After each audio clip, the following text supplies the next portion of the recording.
All right. Welcome back to the Greater Than the Game podcast. We got a little bit of a different episode today. Got former freshman roommate, the man, the myth, sir. the pole vaulting legend, Kyle Stevison. Kyle, how you doing today, buddy? Doing pretty good. How about you? Yeah. I'm a little tired. Woke up this morning at like 7 and had to do a shoot for a commercial. Ooh, but yeah, it's all good. So we're here. And today we're going to talk about you. Are you excited about that?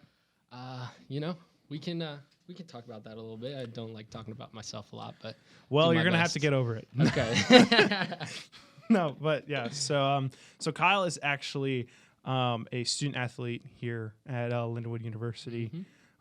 And so, as you know, we kind of usually take usually on the podcast, we take an in-depth dive of kind of like, professional athletes and their careers, but also like their faith and, how that kind of ties into their career. Absolutely.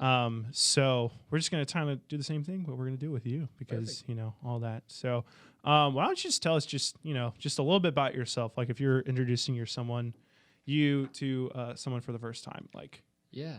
Tell us about that. So my name is Kyle Stevison. I'm a junior here at Lindenwood University in St. Charles, Missouri. I've been born and raised in St. Louis, so I live about 35 minutes away from school. And I'm on the track and field team as a pole vaulter. I'm one of the captains, and so been doing that since freshman year of high school, so I've been doing it a while, a little bit of experience in that. And I'd say I volunteer at the church I go to, helping out middle schoolers, leading the middle school small group and being intentional with them, and help out with our college ministry a little bit too at church. Dude, that's awesome. Sounds like you got a lot on your plate. Yeah, pretty busy. How do you manage all of that?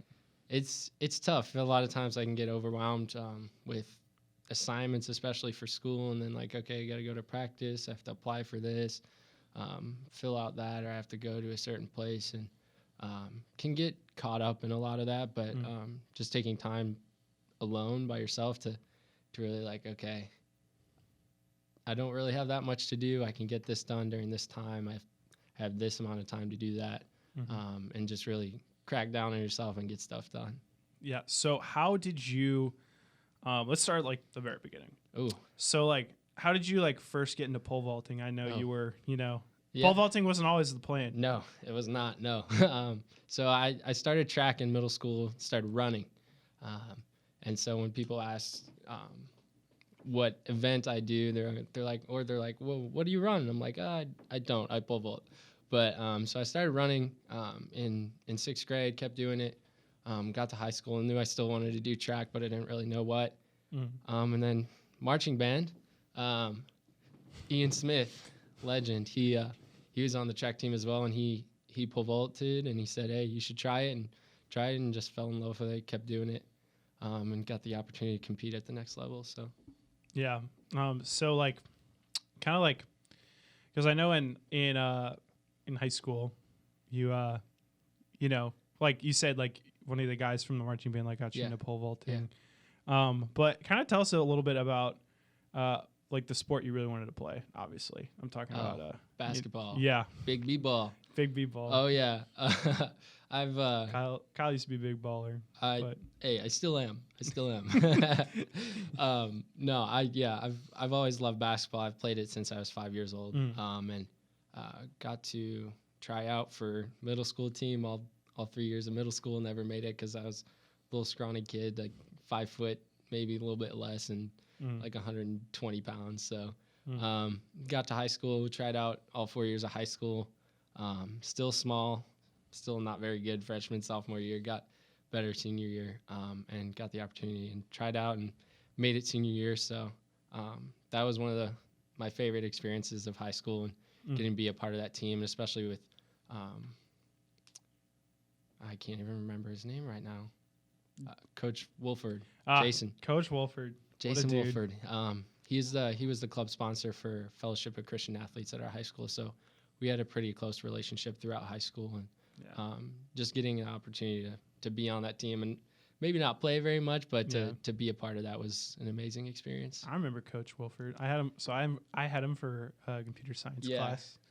And I actually had a mental breakdown during his final one time.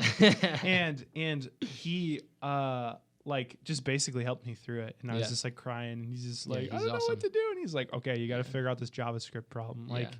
you have to. Uh-huh. But Yeah. that's awesome. So kind of like so obviously you weren't, like physically, comparatively speaking, Yeah. I'm just gonna say like you weren't physically able to like be up to the same level that some of the other like Yeah. basketball guys Yeah. were in. I wasn't So- above 6 foot. Yeah. Yeah, basically. So how did that like help you in that process of like becoming a pole vaulter? Like what about you like made that process like like easier or harder, or like just kind of like what was your strategy going into like, okay, I've never heard of pole vaulting before, but like I'm gonna go into it Yeah. now and just see what happens. Yeah. I think my strategy with anything besides sports aside is just going in and working hard and giving my all. So I knew it looked fun. I'd seen videos of it before and went in with like, okay, I want to try it, see how it is. If I suck at it, I won't do it. And if I get good at it, then I'll keep going with it. And it just kind of naturally felt right. So when something like that naturally feels right to me and I love it, I'm going to keep working hard and keep trying to get better at it. And that's not just with sports, but with life as well. Yeah, exactly. So how kind of like going into more of like the nitty gritty, how when you started pole vaulting, how did like that affect your life as a whole? Like did it affect it for the better? Did it affect it for the worse? Like, give us some of the like the pros and cons of being Yeah. a pole vaulter. So I'd say in high school, one thing that it probably was a con was that I didn't really have any time to work or have a job, because that practice time kind of took up the whole afternoon right after we got out of school at 2:25 till at least 5, maybe 5:30 some nights.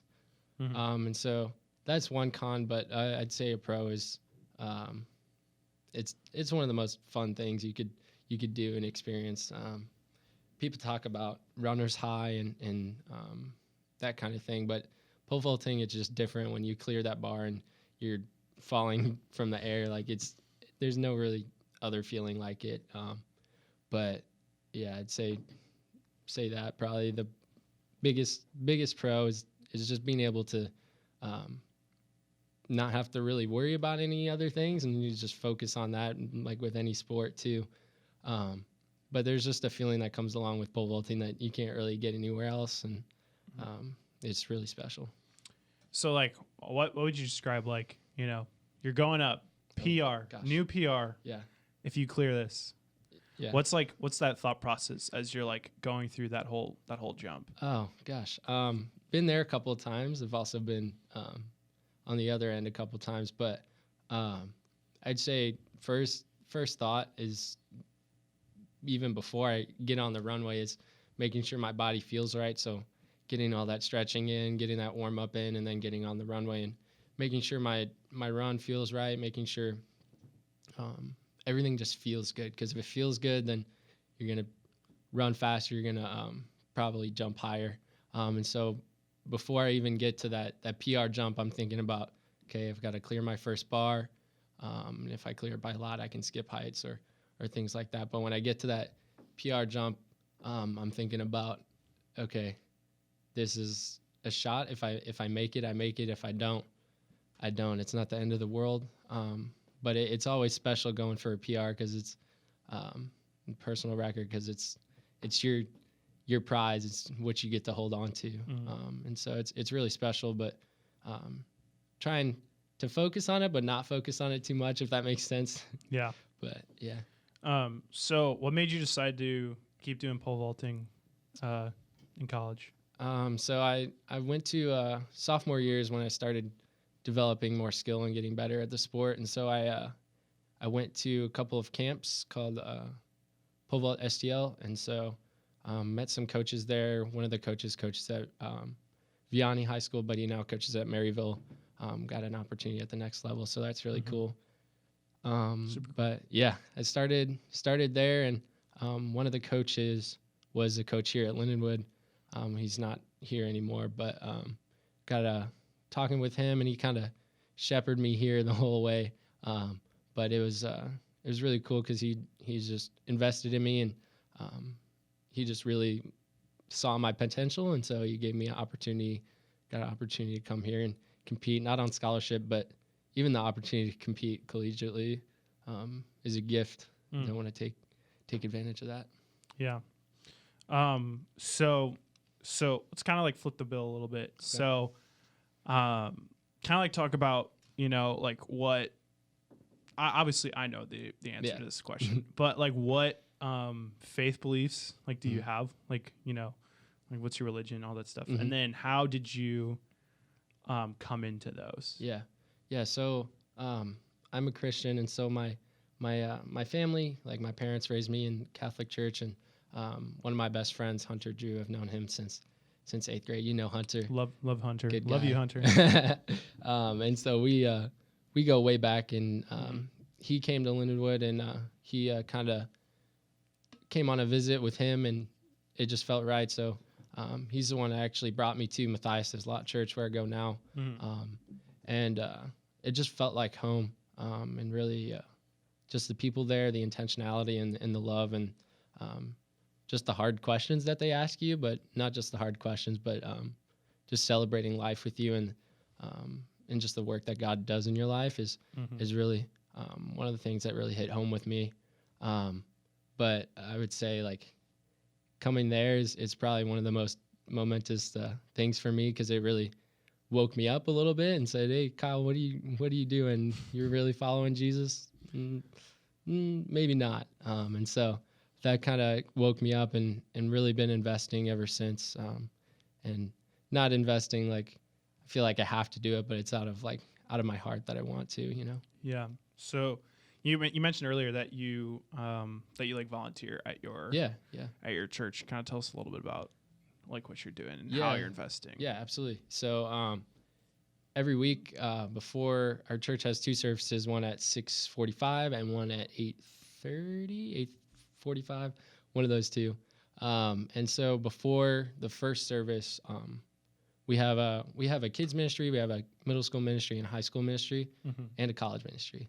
And so we with the middle school ministry, one of my good friends, Daniel, he approached me and said, "Hey, I want you to come check this out, see what we're about." And so every week on Wednesday, our worship services are on Wednesday. So every Wednesday before the 6:30 service at 5:30, we meet at the office, and we gather and we just talk with the kids, and then we do a little game now, and then we have some food, and then really dive deep into conversation and ask those intentional questions, not just about life, but about Scripture, and challenge those kids on a spiritual level, and really like invest in them in that way. And outside of that, we try to do things with the small groups. Like we had a hangout night at church with my small group, and we just played Fortnite. We played hide and seek, just had some food, just had some fun, classic middle school fun. So good wholesome middle school fun. Yeah, exactly. Miss those days. So kind of like tying it in, I guess you could say, because we like to tie things in. Oh here. Yeah. How has your faith like affected your pole vaulting career? Kind of like when you maybe like do like just to like explain, kind of like when you first started getting into pole vaulting, like how are you, like did you like make the connection that like, oh, like my faith could actually be used, in the game, or would it be, did you not like find that out until, later? Yeah. So, I've always like been in the church, but I would say like for me personally, like I didn't start my relationship with Jesus until the end of my freshman year of college, and like really dedicating everything that I had to him. And so, in high school, no, I didn't make the connection like, oh, I could actually worship God through my sport. I could praise him for that gift that I've been given. But so I was really wrapped up in that performance aspect of, okay, this is a height, like you said, that PR, like this is everything. This is my life. This is what it means to me. And not that that's a bad thing, but when that becomes your everything, then that's where it kind of gets screwed up. But yeah, when I got involved with a ministry called Athletes in Action here at Lindenwood, Hunter, as I mentioned, he was involved with it, and he kind of brought me there and brought me to Matthias. And so getting involved with Athletes in Action, they were hyping up this camp called UTC, the Ultimate Training Camp. And really, like, I didn't really know what it was about. They were like, you got to go. It's so fun. It'll change your life. I'm like, okay. All right. So out of, whatever, I was like, out of the hype, I was like, all right, I'm going to sign up. I'm going to go. Yeah. And really what they do at UTC is teach you like practical principles that you can use to integrate into your sport and really learn how to worship God through your sport. Cause a lot of times people think that, like you pray before a game and pray after a game, but people don't really know the in between of how to worship God, like while shooting a free throw, while running down the runway. Yeah. And so they really teach you like practical principles for you to like worship God through your sport, in the midst of competition. And so that's where I made that decision to give my life to Christ at UTC in May 24th, 2018, I believe is the date. And so, ever since then, it's really shaped my view on my pole vaulting career, and just what that means is,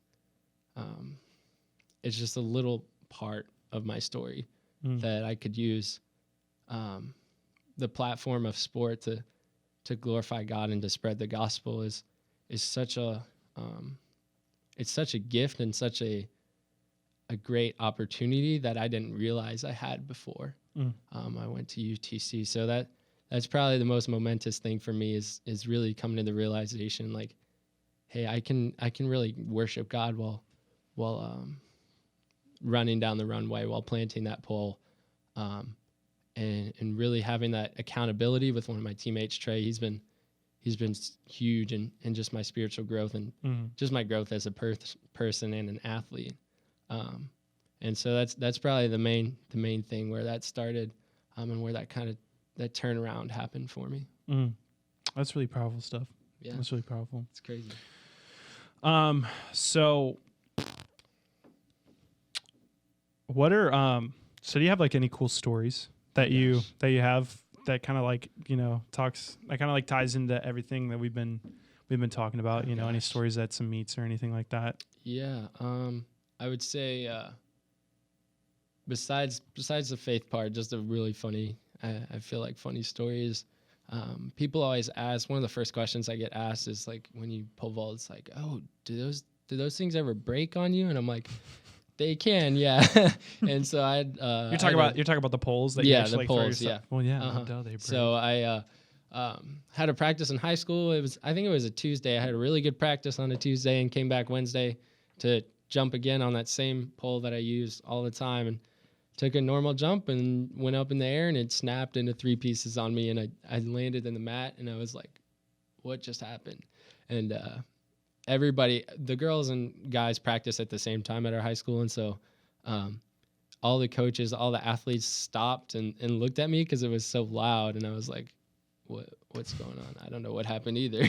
So that's a funny story. But in terms of college, like, I've got to just be on a team where there's 50 to 60 people, and the majority of them don't believe in Jesus, or they've heard the name of Jesus, but they don't want to invest in any of that, or they don't want to go to church or anything like that. And so I've gotten to have many conversations about faith and what that means to me, and what that looks like for those people that don't believe. And specifically, like, I got asked the other month, actually, at practice, and it's coming down like to the wire where, like, okay, I might have whatever amount of time left on the team. And so I was just sitting at practice waiting for my turn to go at a drill, and one of my teammates, out of nowhere, she just asked me, she was like, hey, what makes you believe in Jesus? Like, what makes you believe that there is a God? And I was kind of taken aback, because I was like, did you just ask me that? Like, where did that come from, kind of thing? And so we got to have a really cool conversation there, and just to see the growth from my freshman year to now, junior year, to see that curiosity in my teammates grow, to see them notice in myself and my teammates that are believers, like, the way we carry ourselves, the way that we perform, and the way that we work, there's something different about it, and they see that. And so when they see that and they don't ask questions, it's kind of discouraging for me. But to see that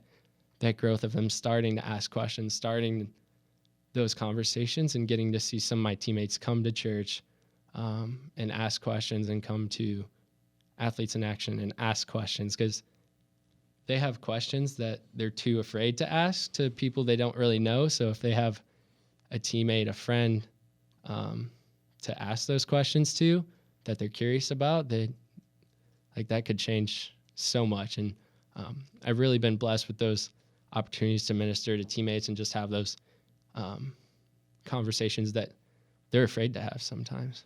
Yeah, that's really awesome. And that's actually leading into the last question I have for you. Okay, last one. So here we go. So what is your advice to any athletes, could be high school, college, whatever, that are kind of like struggling to like share their beliefs like in their given sport, basically? Like I know so many times, like you mentioned, like you had athletes or whatever that were friends of yours, and like for the most part like weren't Christian. How do you, what's your advice to those that like, to those athletes that have people like that on their team, but might even like be discouraged a little bit to share that? Yeah, been there and back a couple of times. I'd say the biggest thing is that you're not alone. That happens to everybody. There's always somebody out there that is maybe hesitant to share their faith, or hesitant to tell people about what Jesus has done in their life, because of they might get made fun of, they might get yelled at, they might get like, what are you talking about? That's crazy type of thing. And and for me, I've experienced that in so many capacities. As a team, like, you really build trust with your teammates and the people you're around 24/7. Like I'm around my team more than I am my parents, and you know that too. And so building that trust with those people, and then just talking to them and building friendships with them, because they're probably not going to listen to you if you don't talk to them, you know, because obviously like you're in the same sport, you're kind of the same, but at the same time you're different, because you're there for a different purpose. You're there for a different reason. And so for me, knowing and like going into practice or going into a weight session or going to a meet and knowing that, just saying, hey, God, use me how you want to today. And whether that's having a spiritual conversation with a teammate or just talking to them, and helping them out with practice, helping them out with a movement. And so I'd say the biggest thing is know you're not alone. And for me, like to you guys, like to the athletes out there who are struggling with that, really don't give up, be intentional with it, because there's times when I've been on this team where I've just gone to whoever, like I would come back from practice and just be exhausted, not physically, but emotionally, and just frustrated with like, why are my teammates acting like this? And on the weekends, or why are they going out and doing this? And instead of coming, or just not doing that, you know? I got told one time, like, you can't, by one of the pastors at Matthias, they said, like, you can't expect non-believers or people who aren't Christian to act like Christians, because they don't know any better. And so knowing that even though whether you have a spiritual conversation or not with that non-believer, that God's still going to move in their life, whether you see it now or you never see it. Whether they come down the road and say, hey, Kyle, this situation, you really impacted me, whether that happens or not. It's up to him. And it's really cool to see how that plays out, just in everyday life and even after that. Yeah, man. Well, I just want to say thank you so much for agreeing to come on, dude. Of course. It's been awesome talking to you and hearing some of your like witness to not only like, you know, your faith, but also to, you know, the game and pole vaulting. Yeah. So I appreciate it. I love talking about things like this, especially pole vaulting, basketball. You know, old dude. times in Flowers. That was fun. Dude, of course, man. You have any social or anything that you would like to plug? I mean, I did like a little there you social go. media fast for a little bit, but Yeah. I'm back on it. Most of my stuff has PV in it, which stands for pole vault. So my Instagram is Stevison_PV, and then the same for my Snapchat. But no TikTok for me, no Twitter. Thank gosh. Trying to stay off those two. For Lent, I'm like, I think I'm gonna give up TikTok forever. Forever. as soon as I got it, I was like, oh gosh, and I got sucked into it and just deleted it. But yeah, those are the main two that I'm on. Yeah. So Cool. Well, thanks, man. Thanks. Appreciate it. No problem. It's greater than the game podcast.